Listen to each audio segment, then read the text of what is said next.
Alright, so week 14 is over and done with. 8-6 week. And unless I can pull a miracle in the final 4 weeks of the season, I am probably going to miss the playoffs for the first time that I've ever done this. So I really need to catch fire in a bottle for these last 4 weeks of the season. I mean, 8-6 is a winning week, but considering, again, I got off to a rocky start, it's just, I know I can do better, man, you know. But, yeah, these are my week 15 picks, and thank God there are no more bye weeks. The last bye week should have been, like, week 12. But, yeah, week 15, and, let's get on to it. And kicking things off, as always, we got Thursday Night Football, Atlanta Falcons and the Tampa Bay Bucs going at it in Tampa. Atlanta, they got blown out by the Seahawks 37-9. Predictably so, because Atlanta, they're just not a good team. They are very unpredictable, especially when it comes to pick'em. And the Seahawks are just a great team. And then you got the Buccaneers, who are currently leading the NFC South. But I'll tell you what, even though Tampa's record suggests that they're a division leader, if anyone else was in the NFC South and they had a better record than Tampa, the Bucs would not be in the playoffs. You know, NFC South and AFC North, they only benefit because those divisions are weak. Tampa lost at home to the Saints. I don't know how you lose to the Saints, but, like, literally the week before, Tampa saved their season with a big win. And now they just turn around and go ahead and drop one to one of the worst teams in the NFL. I don't get it. But, you know, the Falcons, they're not much of an upgrade over the Saints. While the Bucs, you know, they're getting their pieces back, and like the way I see it, if they're on the field, there's no excuse because like they're healthy enough to play. You know, like Bucky Irving was quiet, and Igbuka had a crucial drop, and they got Godwin back. Again, I don't want to hear the injury excuse because they're on the field, so they're healthy enough to play. You know, Baker Mayfield got limited to a mediocre game once again. But against this Atlanta team that's just so up and down, I don't see that really being an issue. So, yeah, the Bucs, they stay at home, 3 days rest. Atlanta, I think they go on the road. So, I'm going to go ahead and take the Bucs to win this one. I think that's the advantage that they have over the Falcons in this game. Whereas, like I keep saying with the Falcons week in and week out, I can't pick them until I know for a fact that I can. So, I'm going to take Tampa to win this one over Atlanta. Then we got the Sunday slate of games, and first up, we got the Baltimore Ravens going to Cincinnati to take on the Bengals. So, yeah, both these defenses are absolutely trash. They both got gashed all day in their respective games. Ravens lost 27-22 to the Pittsburgh Steelers on a controversial call by Isaiah Likely. And I said in my video that I made the other day, I'm telling you, that was a catch to me because I have no idea what a catch is anymore. Isaiah Likely completed all the elements of making a catch in the end zone, or just making a catch in general. So yeah, to me that's a catch. But, you know, the fact is, and this is something that I don't see getting brought up enough about that play, okay? Here are the facts. You want to say the Ravens got hosed, by all means, go ahead. I agree with you. But this is the thing, all right? The Ravens got the ball back. There were still over 2.5 minutes left in the game. They had another chance to score a touchdown, and they failed. They ended up turning the ball over on downs on that same possession. And then the Steelers went 3 and out, where they only gained 3 yards on 3 plays. They punted. Ravens got the ball back. They went 9 plays in almost 2 minutes left of the game. Okay, they got the ball with 1:56 left in the game. They had the ball. They drove 9 plays downfield, and they didn't score a touchdown. I'm sorry. That's plenty of time to conduct a game-winning drive. You'd think that with the way Ravens fans are bitching on social media about that play, you'd think that was the last play of the game. No. Fact of the matter is, yes, it was a horseshit call. I agree with you, it was. But you still had several chances to go ahead and take the lead and potentially win the game, and you just fucked up. Alright? So I don't want to hear it. I don't want to hear it. You had your chance, you blew it again. And now you're 6-7, and your room for error is, quite frankly, non-existent. And you're going up against the Bengals, who, need I remind you, demolished you the last time that you played on Thanksgiving night. And, yeah, we all know what the Bengals are capable of on offense.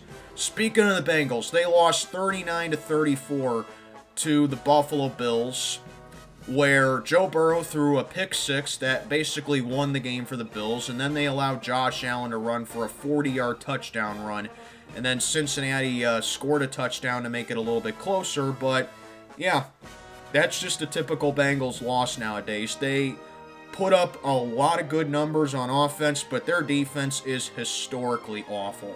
So, yeah, they're 4-9, and the fact that the 4-9 Bengals have a legitimate chance of sneaking into the playoffs tells you all you need to know about how trash this division is. So my thing is this: as much as I really want to pick the Bengals to complete the sweep of the Ravens, it is very difficult to sweep a team, especially when you play said team twice in 3 weeks. So I am going to go ahead and actually take the Ravens to get the job done over the Bengals here. Yeah, you know, with me, I just trust Baltimore against Cincinnati more than I trust Cincinnati against Baltimore. I think that game is going to serve as motivation for the Ravens, and they're going to come into this game more pissed off than they've ever been before. And sure, I think it's going to be a pretty high-scoring game just because both these defenses suck and both offenses can go off. But in the end, I think it's just going to be another typical Bengals loss. High-scoring game, lots of points being put on the board, but the better defense is going to come through in the end, and I think that's Baltimore at the moment. Yeah, you know, the Bengals, they dominated them on Thanksgiving, but, you know, they also, you know, to me, that game also felt kind of fluky. Like, Baltimore turned the ball over 5 times against Cincinnati. This is the worst defense in the NFL, one of the worst of all time statistically. So it was a great win, but it just felt fluky at the same time. I don't think that's going to happen again. I'm going to take Baltimore to get the win over the Bengals. Browns and the Bears in Chicago, and this is going to be all about the Browns defense here, because that is the only thing Cleveland has going for them at this point. If their defense is not rising up and they are not turning in a good game, the Browns are screwed. And that showed against the Tennessee Titans. The Browns lost at home to the Titans. Like, how? How? I sit down here, I give the Browns a little bit of credit saying, yeah, they're terrible, but at least they are better than the Titans. No, not even that. Apparently Tennessee's better than you. So, yeah, that was like my last time that I would pick the Browns to win a game for a very long time. They're 3-10 on the season. Shedeur Sanders, to me, it doesn't even matter if Shedeur Sanders had a good game against Cleveland. They were all basically garbage time stats, and that's like the whole conundrum with Shedeur Sanders. If he played at a higher level early on, they wouldn't need Shedeur Sanders to go off in the fourth quarter in garbage time. So you see, that's like the whole conundrum with him.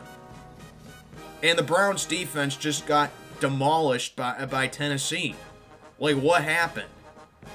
And then the Chicago Bears, they had a tough loss to the Green Bay Packers in Lambeau this past Sunday. The Bears They fought hard. They had a drive going in the final moments of the game. Caleb Williams threw a game-losing interception in the end zone. But I still think the Bears are going to be good enough for the playoffs, and I believe they play Green Bay after Week 15, so another instance of division foes playing off against each other in a 3-week span. So, yeah, I'm done picking Cleveland, and I'm going to go ahead and take Chicago to win this one over the Browns. I think the Bears are just extra motivated now to get back to the playoffs for the first time, I think, in 5 years. So I'm going to go ahead and take Chicago to win this one over Cleveland. Cardinals and the Texans in Houston, and this is one of the easier ones for me this week. I'm taking Houston, and I am not looking back. That Texans defense is incredible. I mean, the way that they shut down Mahomes all night last Thursday night, like, wow. Like, you do not want to see this Texans team in the playoffs. I'm telling you right now, if there's ever a year for the Texans to finally make it to the AFC Championship game, this is the year to do it. Like, I think Houston is the team in the AFC that nobody wants to face right now. Their defense is dominant. This defense has given me shades of, like, 2015 Broncos vibes. It's that good.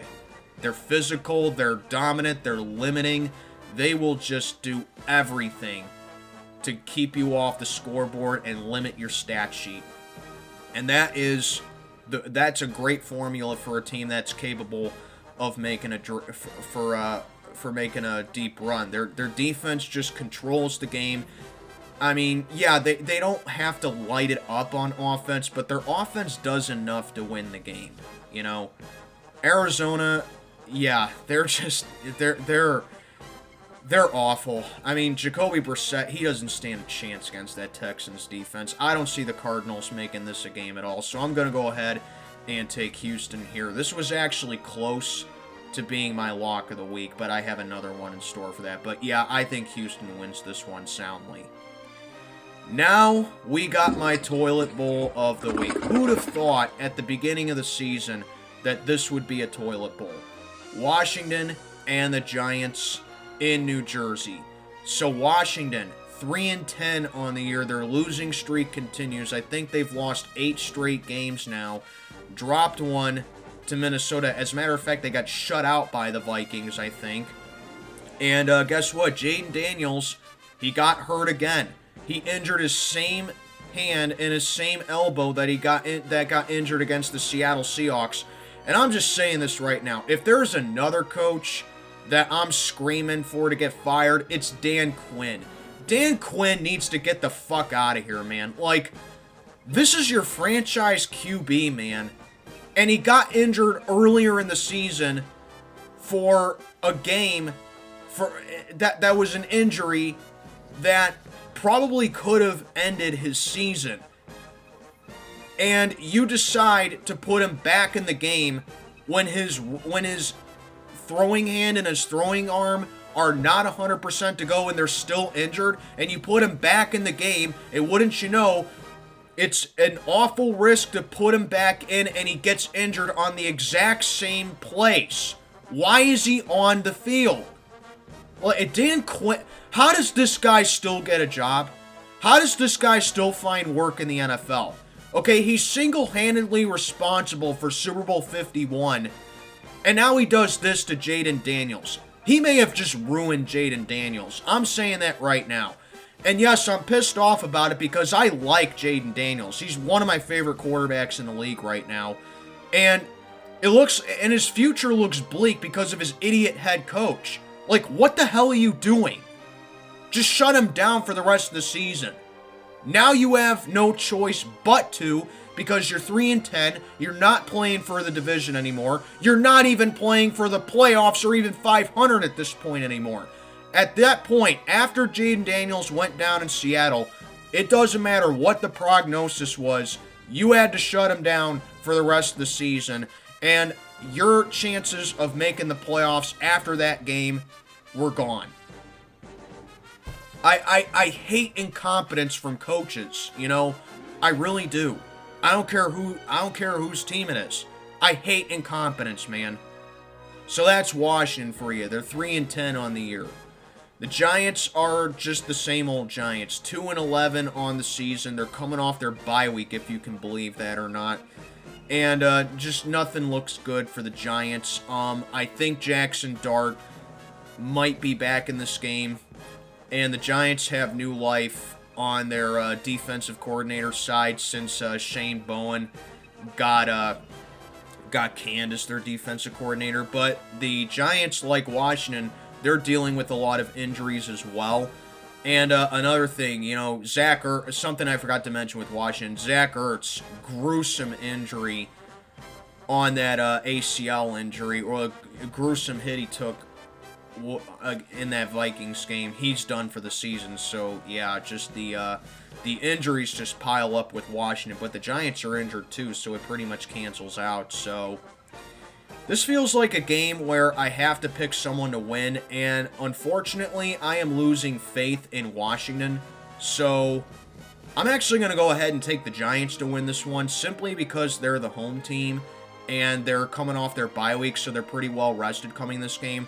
Plus, the Giants, they have shown to me at times this year that they can be an energetic team, and they can actually put up a fight and give you a game, where Washington, aside from that Broncos game, Washington just looks completely deflated. Like, I really don't know if I'm going to pick Washington for the rest of the year.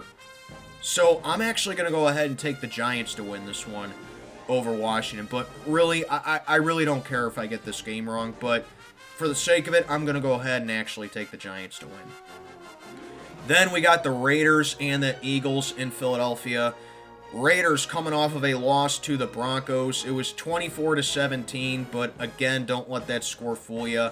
Denver led 24-7 in the fourth quarter, and Vegas got a bunch of garbage time points to make the score look closer than it actually was. Vegas got dominated in that game, and the Raiders, I think they have the same record as the Giants, if I'm not mistaken. Vegas is just terrible. And then you got the Eagles, who are 8-5. Philly has lost 3 straight games, and I think one of the problems with Pick'em for me this year is that I just have too much faith in certain teams. Like, I had too much faith in Philadelphia. They're definitely one of those teams. And I also had too much faith in Buffalo. Not to say that they don't deserve faith, but I think I have a little too much faith in them, because at the back of my mind going into that Monday game, I actually wanted to take the Chargers to beat the Eagles, but at the same time, I was like, you know what? It's hard to pick against Philly. They're the defending champs. They got a great team. And honestly, if the Eagles were playing anyone else this week, I think I would pick against them. But I am going to go ahead and take the Eagles to win this game because they're playing the Raiders, who are god-awful. And if Philly loses 4 straight games here, when they're returning home and they're coming off pissed off, those pissed off fans, but then again, that could just create negative energy for the Eagles on the field, and they drop that game too. But regardless, I'm going to go ahead and take Philly to win this one over Vegas. I just can't pick the Raiders, and even though the Eagles are ice cold going into this game, I'm going to pick them to win. But I will say this, if Philly loses this game, or if they win but it's closer than it should be, I might start picking against Philadelphia. Like, this is really giving me 2023 vibes with the Eagles, Similar situation, too. They got off to a blazing hot start in 2023, and then they finished, I think, 11-6 and didn't win the NFC East and limped their way to the playoffs and got smacked around in the wild card. Similar situation this year. They look good to start off the year. Had a little mini losing streak, but then they got things sorted out. We're 8-2. And then they've lost 3 straight. Blew a monumental lead against the Cowboys in Dallas and lost. Lost on Black Friday at home to the Bears. And then they drop one in overtime on Monday night against the Chargers. Philly is reeling at the wrong time.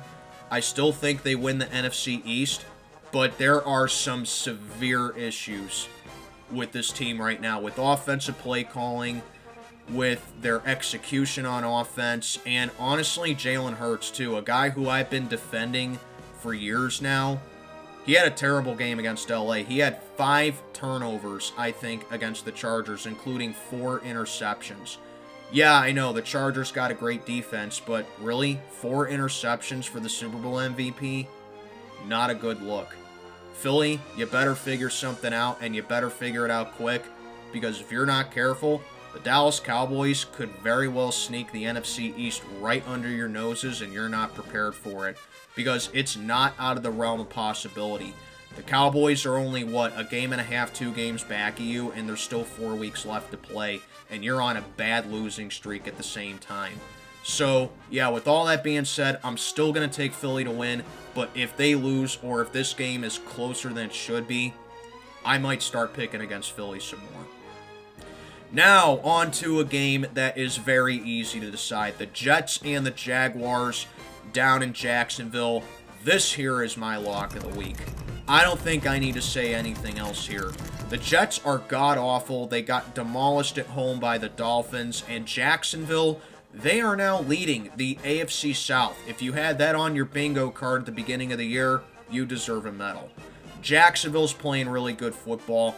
Defense is incredible. Offense is good enough to win, but I still don't trust Trevor Lawrence with all his turnovers and his inconsistent decision-making. But Jacksonville, they get it done with defense. They got the best rush defense in the league. They have a high turnover ratio. They control the ball with their turnover plays. Jacoby Myers has been money since they got him at the deadline. You know, a guy that could be wearing black and gold right now, but, you know, apparently Adam Thielen is the hot young commodity at wide receiver, but that's neither here nor there. But, yeah, Jacksonville, I think they have no problem in this game. Jets are completely lifeless. Jaguars are playing great football. They want to win the AFC South after that big win over the Colts. I'm taking Jacksonville, locking them up, and I'm not looking back. Chargers and the Chiefs in Kansas City. This is going to be a huge game. Need I say more for the Kansas City Chiefs? They're 6-7 coming in this game, having dropped, I think, 3 or at least 2 in a row. I think it might be 3, but Kansas City not playing good. They're 6-7, and you know, remember at the beginning of the season where I predicted the Chiefs to win the AFC West despite everyone saying they're not going to win it this year? And what did I tell you? I am not going to pick... I am going to keep picking Kansas City to win the AFC West until someone else wins it. That day has arrived. The Chiefs are eliminated from winning the AFC West. They will not win the AFC West for the first time in a decade. It's just... it's surreal because I think ever since 2016, we've just gotten used to the Chiefs winning the AFC West every year, and they were just a sure thing to lock up the division and possibly even a top 2 seed in the AFC. And now they're eliminated from winning the AFC West. It's just so surreal, man. So yeah, Kansas City, they're not going to win the West this year, and I'm going to have severe second thoughts about them when the offseason comes. They're playing terrible football. Dominated at home by the Texans and that defense, and their offense couldn't get anything going really, and except for a couple of big plays by Mahomes. Yes, Mahomes is the heart and soul of Kansas City, but he can't do it all on his own. He desperately needs help. The Chargers, big win over the Philadelphia Eagles on Monday night. They are 9-4. And it's not impossible for them to steal the West from the Broncos because, A, the Chargers actually won their only matchup against Denver this season, so they own the tiebreaker over them. And also, too, like I've said a couple of times in this video already, there's still 4 more weeks to go, and Denver only has a 2-game lead on the Chargers. So all the Chargers need to do is win at least 3 in a row, and they still have to play Denver one more time this season. So, yeah, the Chargers, it's not impossible for them to win the AFC West. LA's got a great defense. Justin Herbert, he did play Monday night, and I wasn't expecting him to play Monday night because he got injured last week against the Raiders. But it looks like he is healthy enough to play against Kansas City, so I'm just going to assume that he will start against Kansas City. And on top of getting Omari and Hampton back with that Charger defense that they got so they can be more of a well-balanced team now, I'm making LA my upset. I think the Chargers go into Arrowhead and they hand the Chiefs another loss at home. LA did beat the Chiefs in week 1 in Brazil, and all they got to do is follow that same formula.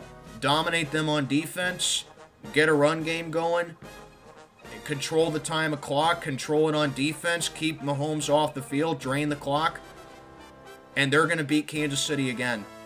I like this Charger team to go into Kansas City and get the win and complete the sweep of the Chiefs.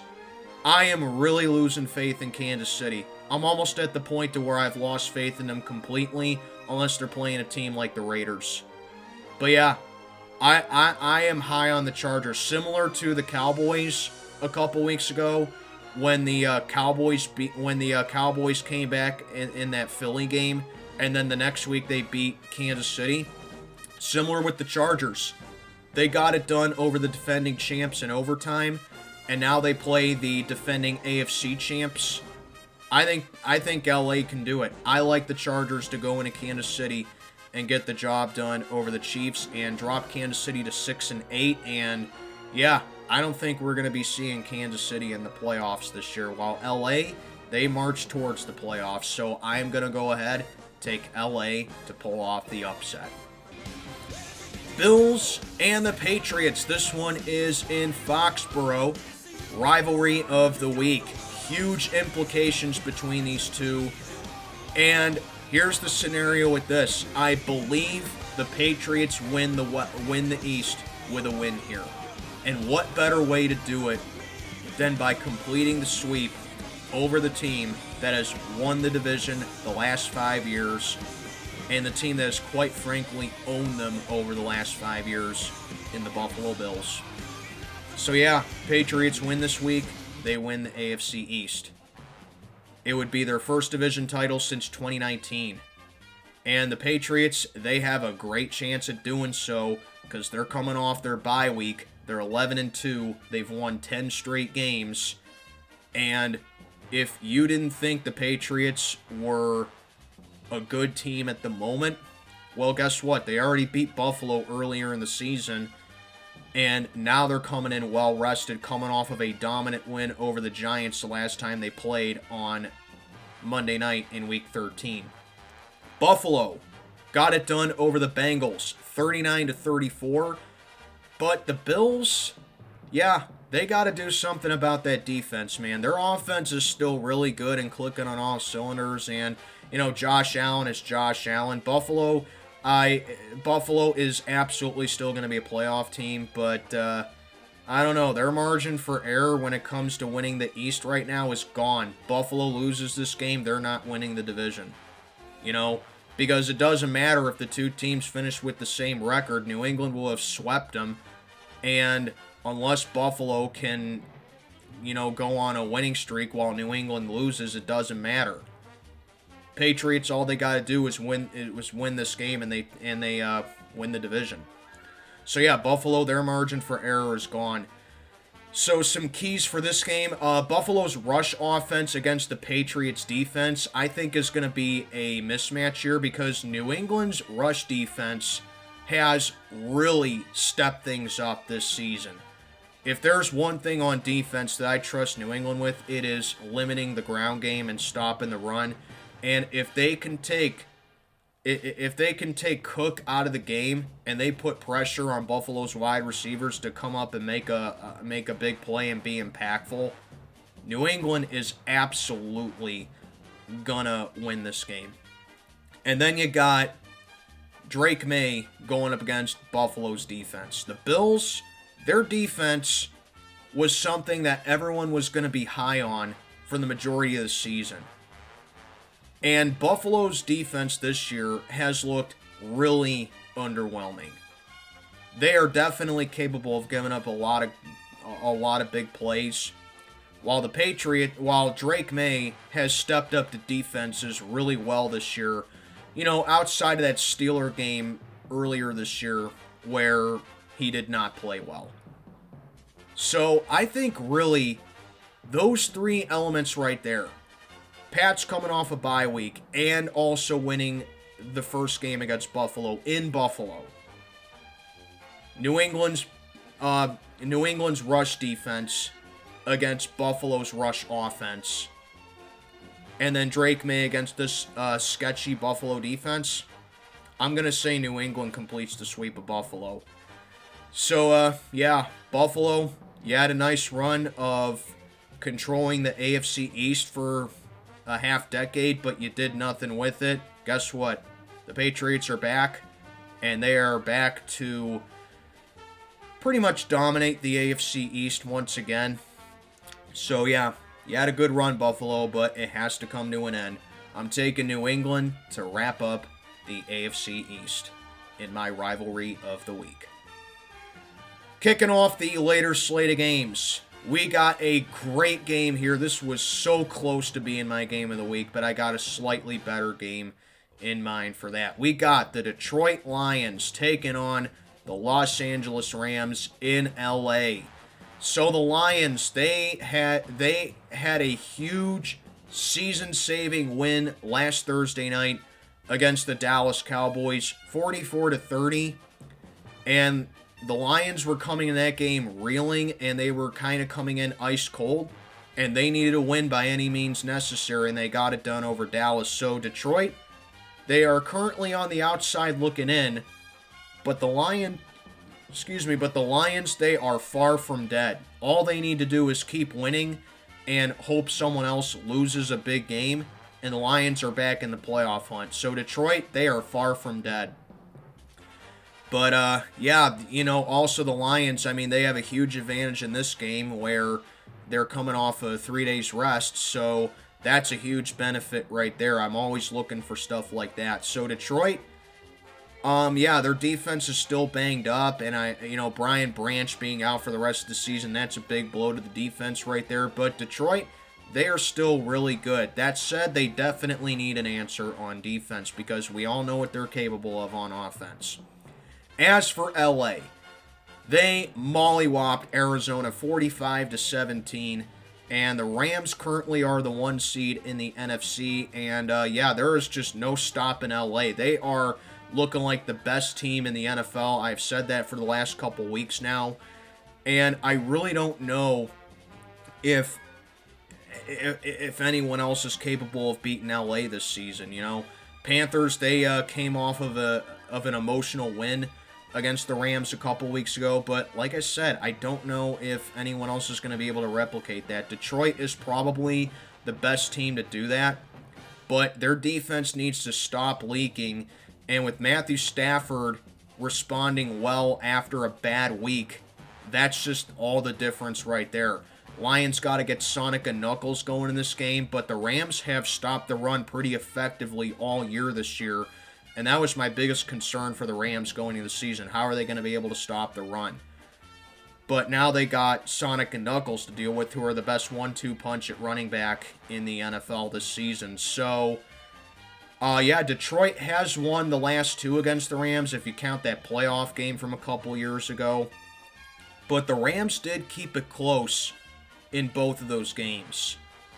So, now the game shifts on out to LA, where the Rams, I think they just have more momentum, even though Detroit is on a 3 days rest, and I tend to lean towards the team that was on 3 days rest or coming off their bye week.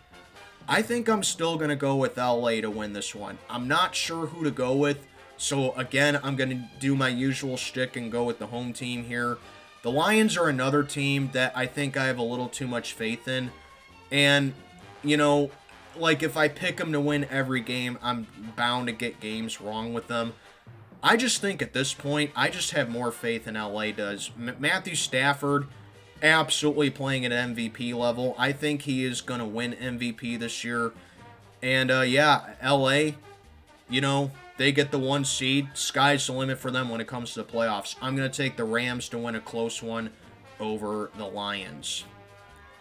Panthers and the Saints down in New Orleans. I don't know why this is a late game. This should be like, I don't know why this is a 4:30 game. This should be like a 1 o'clock game. But Carolina, they're also coming off their bye. And don't look now, but the Panthers are 7-6.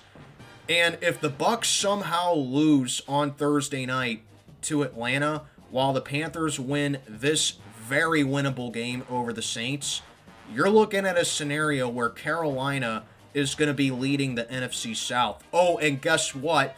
The Bucs and Panthers play each other through weeks 16 and 18. Yeah, 2 very big games right there. But again, just knowing how those teams know that they play each other on the schedule in a short amount of time, and seeing how the Saints won against the Panthers earlier in the year, I don't see how New Orleans gets the sweep. I mean, Tyler Shuck had a couple rushing touchdowns, including the game winner against Tampa Bay. But I think, again, it was a fluke win for the Saints. You give Bryce Young a run game like he has all season with Rico Dowdle, and you take the pressure off of him, Bryce Young is going to look better than what people give him credit for. And that's just been the case with Bryce Young all season. I like Carolina's defense going in this game, and I like their offense being well-rested and their defense as well. I'm going to take Carolina to get the win over the Saints here. Get off the schneid, get to 8-6, and possibly be leading the NFC South. Who'd have said that about Carolina at the beginning of the year? Titans and the 49ers in San Francisco, and I'm keeping it short, sweet, to the point. 49ers in a laugher here.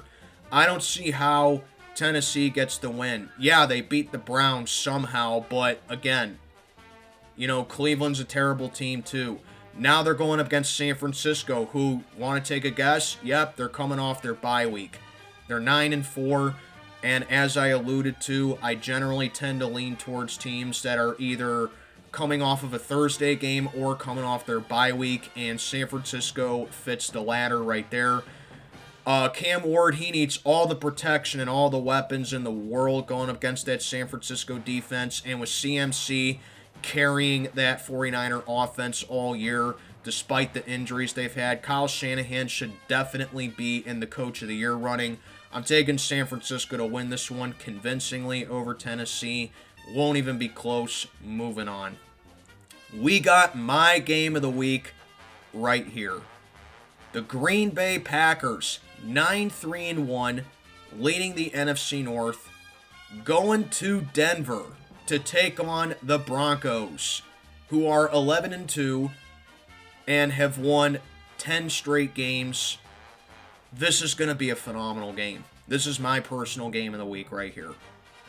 So the Packers got it done over the Chicago Bears in Lambeau last Sunday, 28-21. Thanks to Jordan Love having a really good game and their defense coming up with a clutch game-sealing interception when the Bears were in position to tie the game. And here's the fact about Jordan Love. Since he became Green Bay's starting quarterback in 2023, from week 13 onward in his career, Jordan Love has 37 touchdown passes and only 3 interceptions. So Jordan Love definitely is capable of being clutch in the later part of the season, and it's shown. But with Jordan Love, it kind of feels like he's a little bit of a stat patter because he is a little inconsistent in the early parts of the year. So to me, that just shows, yes, Jordan Love is definitely capable of playing very good football, but I kind of see it as a little bit of stat padding in my opinion. But then you got Jacobs and Dobbs being key contributors for Green Bay as well. So this Packer team, and with the way their defenses ran, and with the way their defense is definitely capable of giving you pressure, this Packer team, if they're in the playoffs and they're a division leader, they're going to be a tough team to beat, especially if they have a home playoff game. Then you got the Denver Broncos, who are 11-2. They got it done over the Raiders, 24-17. Again, as I said earlier, it was not as close as the score would suggest. Denver was dominating most of that game. Vegas got a bunch of garbage time points. But Bo Nix surprisingly did not have a touchdown pass in that game. Couple of, just a lot of dinking and dunking, a lot of short passes. So Denver, they really didn't do anything amazing on offense because they really didn't need to. They just got the job done over a bad Raiders team. So the main headline here, this is going to be a matchup of two top 5 defenses here. Green Bay, great defense. Denver, I think, has the second or third ranked defense coming in this game. Green Bay, I think, is the 5th ranked defense. So, yeah, battle of two top 5 defenses here. And right away, it's going to come down to who blinks first on defense. I think both these defenses are very limiting. They're very physical, and they can definitely cause turnovers. So, if I had to trust the better defense coming into this game particularly, it would be Denver, in my opinion. I think the Broncos have a slightly better defense than Green Bay does. But, key factor number 2, you got to look at how the offenses play for both teams. And if you ask me, I think the Packers have the better offense. They can run the ball down your throat. They can drain the clock on you. And they got Jordan Love, who does play his best football at this time of year. And Matt LaFleur also has a great track record of being a great head coach at this time of year around. The Broncos, they have a good offense, sure, but at times they have been limited and shut down on offense as well. And as we've seen in the past with the Broncos, with this particular team, if you give them a tough defense to go up against, Bo Nix looks a little lost on the field right there. And this Green Bay defense absolutely has that type of defense to do so. Like, you remember that Broncos-Raiders game on Thursday night where it was the 10-7 game? That's what I'm talking about with the Broncos right there. They lost to the Chargers when the Chargers kept them off the board. They managed to get the win over Kansas City, but the Chiefs' defense stood up in that game. So those are my takeaways with the Broncos and the Packers right there. It's going to come down to which offense I trust more. So, with all that being said, normally I would go ahead and take the home team to win this game, but I'm going to lean towards Green Bay to win this game. Simply because I trust them offensively more, and I trust their momentum with Love and LaFleur at this juncture of the season. The Broncos, they got a great team, but I think Denver's due for a loss. And I think this Packer team is more than capable of going into Denver in a tough atmosphere in the high altitude, always playing a difference in this game. I think the Packers are going to roll in Denver and get this win. This will be my spread of the week. I got Green Bay covering. I think they take a 27-21 in a hard-fought game over the Broncos. Then we got the Colts and the Seahawks. What a big missed opportunity this would have been for a great game this week, because the Colts got beat in Jacksonville, but they lost more than just that game. They lost their playoff hopes, in my opinion. Daniel Jones went down in that game with a torn Achilles. It was a non-contact injury. He knew it right away. You could see he was visibly upset and frustrated and just distraught about it, as he rightfully should have been. And Daniel Jones, done for the season. Shane Steichen came out on Monday morning and announced he was done for the season. He's undergoing season-ending surgery. And torn Achilles are no joke, man. They take 9 to 12 months to fully recover from. So Daniel Jones is done. And that's a shame, too. Daniel Jones was really making a case for comeback player of the year. And if he had stayed healthy, I think he would have won it. He was turning in a great year for the Colts, and now he's done for the season. So that really hurts his chances of winning comeback player of the year. I don't know who you can give it to at this point, but it's certain that if Daniel Jones stayed healthy, he would have won it. That really sucks for Indy. So this is going to be a testament to see on just how valuable Jonathan Taylor is, because if he is the MVP candidate that I've been saying that he is all season, then he is absolutely going to step up to the reins here and be the engine of that Colts offense. So we're going to see right there about Jonathan Taylor. So the question is, who do the Colts start in this game at quarterback? I've heard Riley Leonard might be the starter in this game, but I've also heard the Colts are amazingly working out 44-year-old quarterback Phillip Rivers. Yeah, the Colts, they are down at QB so bad, they are not taking the risk with Anthony Richardson still being hurt, that they are actually going to try and snag Phillip Rivers from out of retirement. Oh, man. Amazing what an injury to a quarterback can do. So, yeah, Indy, I don't see how you get the win here.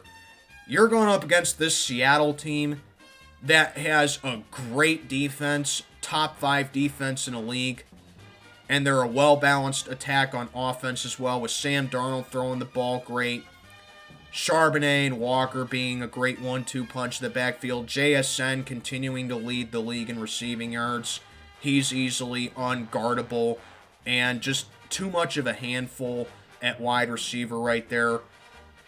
Seattle, I just expect them to stack the box all day, feast up on that run defense, and just really test Jonathan Taylor all day.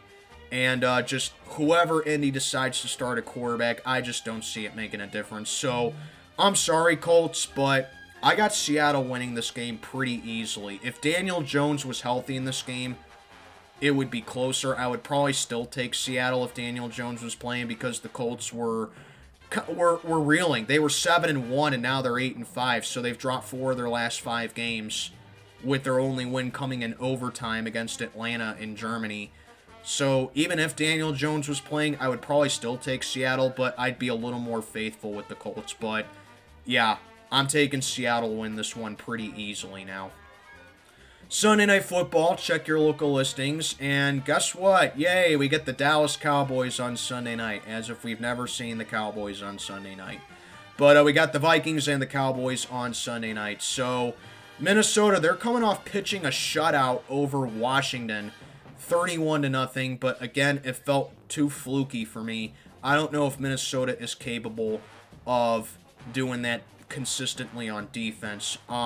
Justin Jefferson, despite the 31 points Minnesota got, he was not involved in the onslaught again. He only had 2 catches total in the entire game. I don't know how J.J. McCarthy keeps missing him. I don't know how those two are not capable of being on the same page with each other. I mean, you'd figure that with a receiver of Justin Jefferson's stature, that'd be a no-brainer. But whatever, I guess not. So Minnesota, they're 5-8. Their season is still lost. They're not going anywhere. And they're going up against the Dallas Cowboys, who are coming off of a bad loss to the Detroit Lions last Thursday night, 44-30. Where the new and improved, supposedly, Cowboys defense looked like the Cowboys defense that we all expected this season. Dallas is still 6-1, and as I said in the Raider-Philly game, it's not impossible for Dallas to sweep the NFC, to sneak the NFC East from under Philly's nose, but it just looks insurmountable at this point. But the Cowboys, they could steal a playoff spot if no one is careful enough in the NFC. But yeah, Dallas, their season, their margin for error really took a hit last Thursday night against Detroit. That was a must-win for them. Now the Cowboys are in desperation mode, whereas the Vikings are looking to play spoiler. So, like I keep saying, the Cowboys, they have 3 days of rest. They are coming back home after a tough road trip to Detroit. I'm going to go ahead and take the Cowboys to win this one. I think against Minnesota, their offense is going to get back to clicking and lighting up a stat sheet. Whereas the Vikings, I could expect them to have a good game on offense because Dallas's defense isn't good. But I like the Cowboys' offense a bit more. And plus, Dallas is the more desperate team in my opinion. Whereas Minnesota, they're done. I'm going to go ahead and take the Cowboys to win this one. And wrapping up Week 15, we got my matchup. Dolphins and the Steelers in Pittsburgh, Monday Night Football. So, the 6-7 Miami Dolphins, their season looked dead in the water weeks ago when they were, I think, 1-7 or 1-6. They had some god-awful record, but Miami has absolutely picked up momentum as the weeks have gone by. And even though I don't think the Dolphins will be in the playoffs, they're at least trying to make a season out of it, but they just lost too many games early on in typical Dolphins fashion. It just seems like that's the case with Miami, you know. They get off to a horrific start to the season, and then they barely missed the playoffs because they ran out of weeks. You know, that's always been a formula with the Dolphins. So here we are once again with Miami 6-7. Then you got us, who are coming off of a 27-22 win over the Ravens in Baltimore. You know, like I said at the beginning, definitely Ravens got hosed in that game because of the Isaiah Likely ruling, but guess what? Ravens had their chances still to win after that call got made, and they didn't come through. Meanwhile, the Steelers actually had a nice game on offense, but it just felt like after that Jalen Warren touchdown pass that the Steelers got conservative and they relied on their defense to win. Any other team would keep their foot on the gas pedal on offense. And, you know, like, it'd be one thing if the Ravens defense just stood up and they stopped the Steelers. Ravens defense had no answer at all for the Steelers offense, and yet you get conservative after that touchdown from Jalen Warren. Well, and you guys wonder why, even after that win, I'm not pumping up this team. They got the win, but guess what? They were conservative once again. Is it any wonder why no one expects the Steelers to go on a playoff run? Because they rely on defense and splash plays to win. Any other team keeps their foot on the pedal on offense all day. I don't know what else to tell you. So for the Dolphins, Tua definitely is capable of leading an attack on the Dolphins offense here, but he also turns the ball over a lot. And he also got banged up in that Jets game, but it was precautionary. I do expect Tua to play in this game. And going up against the Steelers, who actually have the second most turnovers in the league on defense in this game, I think that's a mismatch right there. The Steelers definitely know how to take the ball away from you. And the pass rush is very feast or famine, so we'll see how the pass rush does there. Defensively, Miami looks like they can be a problem defensively, so I don't know how the offense is going to do here for the Steelers. But what I do know is this. There are two big factors here that favor the Steelers, actually, in this game. Number one, this is a home game for the Steelers. And on scheduled Monday night games, I emphasize the word scheduled, okay? Scheduled Monday night home games for the Steelers, they have not lost one of those games since 1991. All right. Yes, in 2020, the Steelers lost at home on Monday night to Washington, but that was not an originally scheduled Monday night home game. That was supposed to be a Sunday afternoon game in Pittsburgh, and it got moved over to Monday because of COVID outbreaks. So if you want to count that, go ahead, but I say they have not lost an originally scheduled home Monday night game in 34 years. So that's advantage number one. And advantage number two, this game's going to be in Pittsburgh, and the weather is expected to be under 40 degrees in this game. The Dolphins are notorious for not playing well in temperatures below 40 degrees. They're used to that Florida sunshine down there in Miami. You know?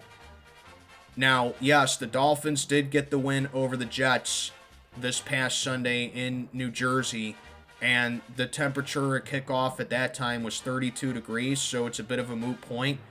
But can the Dolphins win back-to-back games in the cold, under 40 degree weather? I really don't know. So again, I'm a little stumped on who to go with this game, honestly, because on one hand, I do like the advantages that the Steelers have in this game, but also I am not taking the Dolphins lightly at all. because of the momentum that they have. And the fact that ever since they fired Chris Greer, they've actually looked decent. So, I am going to go ahead and take the Steelers to win this game here. But this is one of the last times, if not the last time, that I'm going to take the Steelers to win. So because the Steelers are the home team, and again, I'm honestly unsure of who to pick, I'm going to go ahead and take the Steelers to win. But I'll be honest, it would not surprise me at all if Miami won. And if anyone takes the Dolphins to win, I honestly will not argue with you. But for my opinion, I'm going to go ahead and take the Steelers to win this game over Miami. And there you have it. Those are my Week 15 picks. And judging by how long this video went, you can tell that I had a lot of things in my mind. But yeah, those are my Week 15 picks. Let me know what you think down in the comments below. Tourney members, you know the drill. And you guys have a good one.